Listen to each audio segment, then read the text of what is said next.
కొత్త నిబంధన గ్రంథంలో రోమీయులకు రాసిన పత్రిక 8వ అధ్యాయము 5-6 వచనాలు. శరీరానుసారులు శరీర విషయముల మీద మనసు ఉంతురు, ఆత్మానుసారులు ఆత్మ విషయముల మీద మనసునుంతురు. శరీరానుసారమైన మనసు మరణం. చాలు. ఇక్కడ రోమపత్రికలో అపోస్తుడైన పౌలు రోమా సంఘానికి పత్రిక రాశాడు.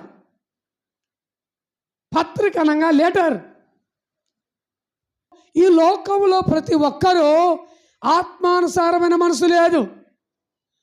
ఆత్మానుసారమైన మనసు అనగా దేవుని పిలుపులో, దేవుని మార్గంలో, దేవుని సన్నిధిలో, దేవుని యొక్క మాటకు విధేయుడై జీవించడానికి లేదు.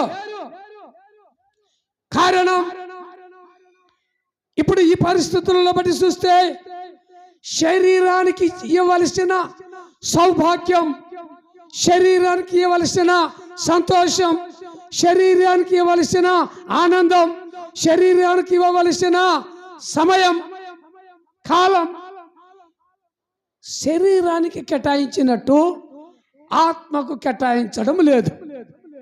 అయితే ఇందును బట్టే నువ్వు దేనైతే పోషిస్తున్నావో, దేనైతే నువ్వు సంరక్షిస్తున్నావో, దేనినైతే నువ్వు విశ్వసిస్తున్నావో, దేనినైతే నువ్వు ఆధారం చేసుకుంటున్నావో, ఆ ఆధారం చేసుకున్న దానికే వ్యాధి వస్తుంది.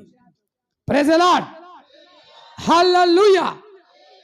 ఈ శరీరానుసారులకు కలిగే మనసు ఏంటంటే శరీరం మీదనే కోరికలు, శరీరం మీదనే ఆలోచనలు, శరీరం మీదనే ప్రయోగం.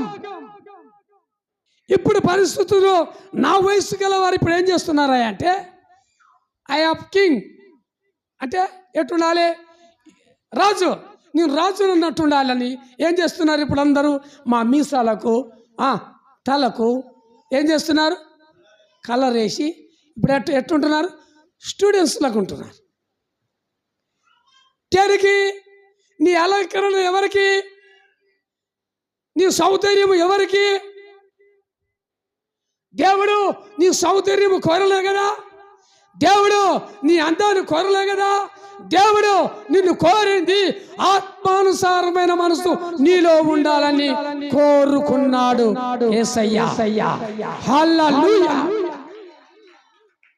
అలాంటప్పుడు తెల్లగా ఉంటేంది, నల్లగా ఉంటేంది. నల్లగా ఉంటే ఏ దేవుడు త్రోసివేస్తాడా? చెప్పండి అమ్మా. నీ నల్లగా ఉంటే దేవుడు త్రోసేస్తాడా? చెప్పండి. తెల్లగా ఉంటే త్రోసేస్తాడా? ఎర్రగా ఉంటే త్రోసేస్తాడా? ఆయనకు ఎర్రగా, తెలుపు, నలుపు ఏదీ లేదు. ఆయనకు కావలసినది ఆత్మానుసారమైన గెలుపు కావాలి. Praise the lord. ఆత్మానుసారమైన మనసు కలిగి జీవించిన వాడే పరలోక రాజ్యములకు వారసుడవుతాడు. హల్లెలూయా. కాబట్టి దేవుని బిడ్డ, ఇప్పుడు ఈ రోజులో, ఈ కాలాలలో ప్రతిదానికి శరీరం శరీరం శరీరం. చాలామంది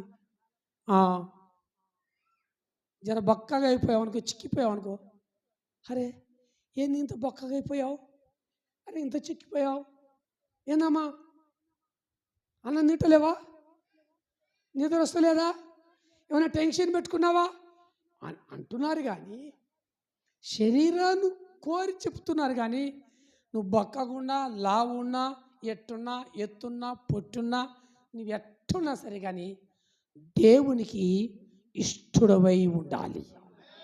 ప్రైజ్ ది లార్డ్. దేవునికి నువ్వు పరిశుద్ధుడవై ఉండాలి. దేవునికి నువ్వు వివేకము కలిగిన హృదయం కలిగిన వాడిగా జీవించాలి. నీ హృదయంలో దేవునికి చోటిచ్చేవాడిగా ఉండాలి.